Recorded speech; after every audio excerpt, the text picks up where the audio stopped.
रात अपने चरम पर थी। घना कोहरा पूरे माहौल में फैला हुआ था, जिससे सड़कें बिल्कुल सुनसान और भुता लग रही थी। चारों तरफ सन्नाटा था, बस कभी कभी दूर से उल्लू की आवाज या झिंगुरों की चिरपरिचित ध्वनि सुनाई देती थी।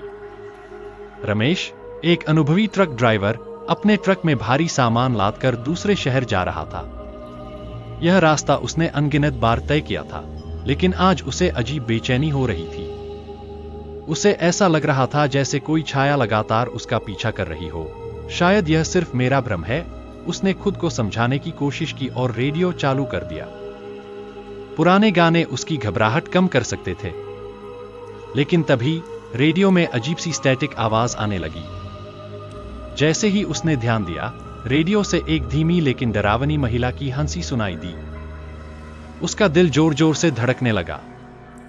उसने घबराकर रेडियो बंद कर दिया और साइड मिरर में देखने की कोशिश की, पर वहां कुछ भी नहीं था। वह अपनी घबराहट को नजरअंदाज कर आगे बढ़ा, लेकिन तभी उसने सड़क के किनारे एक औरत को खड़े देखा। वह सफेद साड़ी पहने थी। उसके लंबे बाल चेहरे पर बिखरे हुए थे। वह एक जगह स्थिर खड़ी थी, उसकी पीठ सड़क की तरफ थी।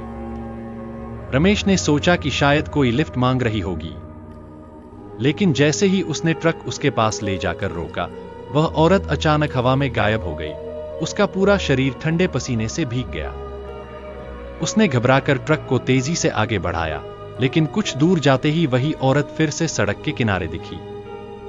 इस बार वह उसकी ओर देख रही थी। उसका चेहरा डरावना था, उसकी आंखों से खून बह रहा था, चेहरा जला हुआ था और होंठों पर एक अजीब मुस्कान थी। रमेश का पूरा शरीर कांप उठा। उसने अपनी पूरी ताकत से ट्रक भगाने की कोशिश की, लेकिन गियर लॉक हो गया था। तभी अचानक ट्रक का इंजन बंद हो गया। अब वह पूरी तरह अंधेरे और सन्नाटे में फंस चुका था। रमेश ने ट्रक को दोबारा स्टार्ट करने की कोशिश की, लेकिन इंजन किसी भी तरह चालू नहीं हो रहा था। तभी ट्रक के शीशे में उसने देखा, वह औरत अब उसके ट्रक के ठीक सामने खड़ी थी। रमेश का गला सूख गया। उसकी सांसें तेज हो गईं। उसने ट्रक के दरवाजे को अंदर से बंद कर लिया। और फिर कुछ ऐसा हुआ जिसे देखकर उसका खून जम गया। वह औरत अचानक हवा में उछली और ट्रक के बोनेट पर बैठ गई। उसके बाल उड़ने लगे और उसकी आंखों से आग जैसी रोशनी निकल रही थी। रमेश ने पूरी ताकत से हॉर्न बजाया, लेकिन वह वहां से हिली तक नहीं। और फिर उसने धीरे धीरे अपना सिर झुकाया और ट्रक के फ्रंट ग्लास से अंदर झांकने लगी। रमेश की चीख निकल गई। वहां अब सिर्फ अंधेरा था। औरत का चेहरा धीरे धीरे ट्रक के शीशे पर उभर आया, जैसे किसी ने शीशे पर खून से चित्र बना दिया हो। तभी अचानक ट्रक का इंजन अपने आप चालू हो गया और बिना किसी कंट्रोल के तेजी से आगे बढ़ने लगा। ट्रक बेकाबू होकर एक संकरी और खतरनाक सड़क पर दौड़ने लगा। रमेश ने ब्रेक लगाने की पूरी कोशिश की, लेकिन ब्रेक ने काम करना बंद कर दिया था। अचानक ट्रक के सामने एक पुल आया। यह पुल बेहद संकरा और कमजोर था और इसके आगे एक गहरी खाई थी। ट्रक पूरी स्पीड में उस पुल की ओर बढ़ रहा था। रमेश ने अपनी पूरी ताकत लगाकर स्टीयरिंग मोड़ने की कोशिश की, लेकिन ऐसा लगा कि किसी अनदेखी ताकत ने उसे जकड़ रखा हो। और फिर एक डरावनी हंसी गूंजी। ट्रक हवा में उछला और सीधे खाई में गिर गया।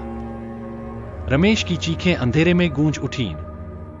अगली सुबह जब गांव वाले वहां पहुंचे तो उन्होंने देखा कि ट्रक का मलबा खाई में बिखरा हुआ था। लेकिन सबसे अजीब बात यह थी कि रमेश का शरीर ट्रक में नहीं था। उसका कोई सुराग नहीं मिला, नहीं कोई खून, नहीं कोई जली हुई लाश। पुलिस ने भी जब जांच की तो उन्हें रमेश की कोई भी निशानी नहीं मिली। ऐसा लगा मानो वह हवा में विलीन हो गया हो। लेकिन उसके ट्रक के शीशे पर एक खौफनाक चीज लिखी हुई थी, खून से लिखा संदेश, अब अगला नंबर तुम्हारा है। इस घटना के बाद उस सड़क पर और भी कई हादसे हुए।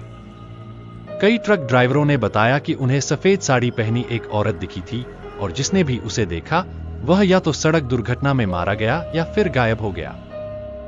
गांव वाले कहते हैं कि वह औरत वही नवविवाहित महिला थी जो सालों पहले इसी सड़क पर हादसे का शिकार हुई थी। मरने से पहले उसने कसम खाई थी कि वह हर उस ड्राइवर से बदला लेगी जिसने उसकी मदद नहीं की थी।